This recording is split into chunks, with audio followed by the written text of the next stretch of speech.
Ndakakuudzai kuti dzechirungu dzinoisa order muchechi. Living in me, living in me, the word of God, eternal life is living in me, right inside me.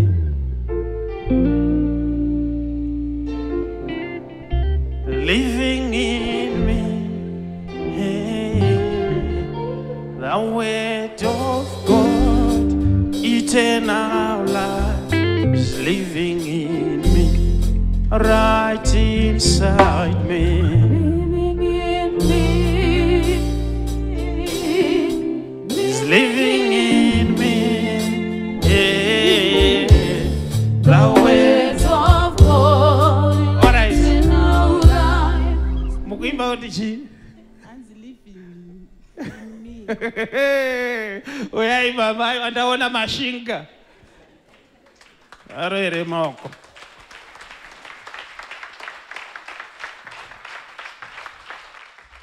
Living in me. We are saying, living in me. The word of God is eternal life. Living in me. Living in me. Living in me. The word of God, eternal life is living. Yo chiri mudiki imba tinzo. Aramba kuimba wena. Living in me. The word of God, eternal life is living in. Right inside me.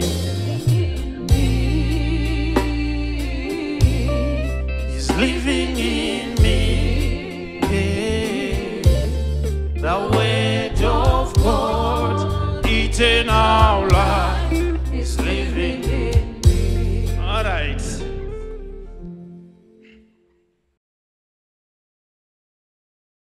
Arikope munhu andawisa kuno. Okay, apa ni munhu andawisa.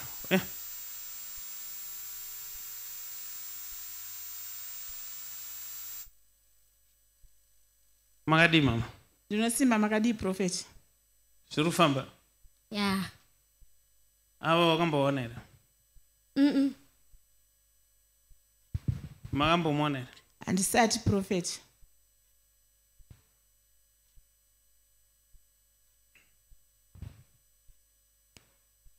You mean kuti mangozvuyira kuchechi mega? Ndinotenda prophet. Iwe wangozvuyira wega kuservice? Notenda prophet. Mune vana vangani mama? Ndine vaviri vakomana. Baba wako vanoita basa rei? Magetsi. Remagetsi. Notenda.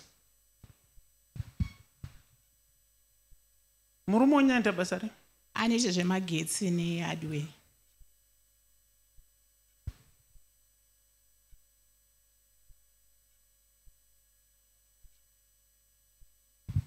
Surname ya baba wako ichi?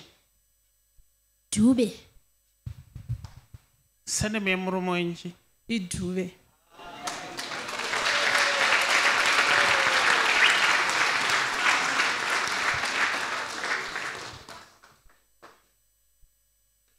Ndoti mudzoke kudhara. Pavasikana venyu vebasa. Vese. Mbutarisai mwana uyu muone kuti akafanana nani. Mapedza prophet.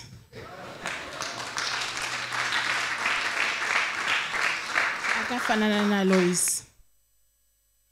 Yo mai yako anonza. Anonzi Lois.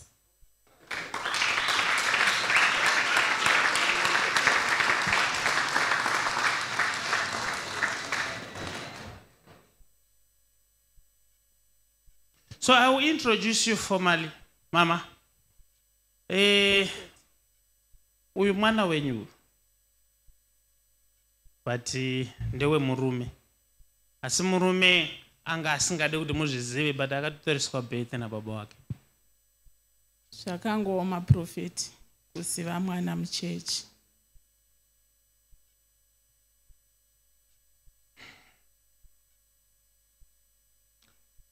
Kana uchifamba mubhazi unogona kutogara paside neari kutsvaga wokuroora, iwe uchida kuroorwa. Mugogona kutopindurana rafi muchitsvagana, musingatoziva kuti uyu ari kunditsvaga. Masanganiswa mimba yaMwari. But imimi mama, Prophet, zvandoda kuti muite kungonosvika kumurume mumuudza kuti Juliet hatinaye. Even akada kuramba ndakupai V11 ndiri kuti kumabirth ndiye akatoresa mwana uyu birth, hazvicharambika nokuti zvafumuka. Mazvinzwa? ndinotenda Prophet. The coincidence is just too much. It takes a lot of grace. Ndoda kungoti nditende Mwari amunonamata, ndiye agona kuti musangane nezvamasangana nazvo.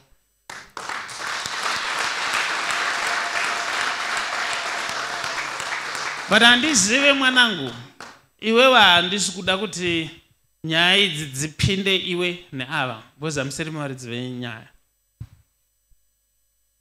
Iwewe ndichada hangu kuti uti kana tangu unogara pasapa, handisi kuda kuti muite meeting neava vari 2. Pane zvandiri kuzviitira.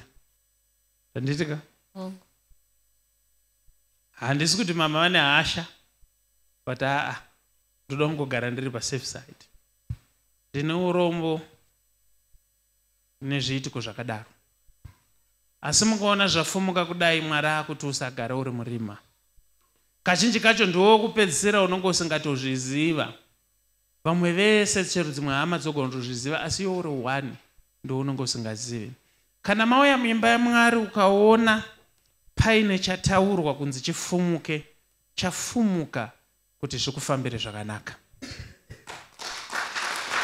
Ndinotenda Prophet, nekuti ndakaita zvokudzinga musikana uyu, ndaona mafambiro anga achiita Lois nababa. Kusvika baba pandasi kudzinga musikana baba vakandigumbukia zvokusvika pakutoda kutoparadza marriage yangu. Handinonge ndaziva kuti patuone mwana. Ndinotenda Prophet. Sorry about that, mama.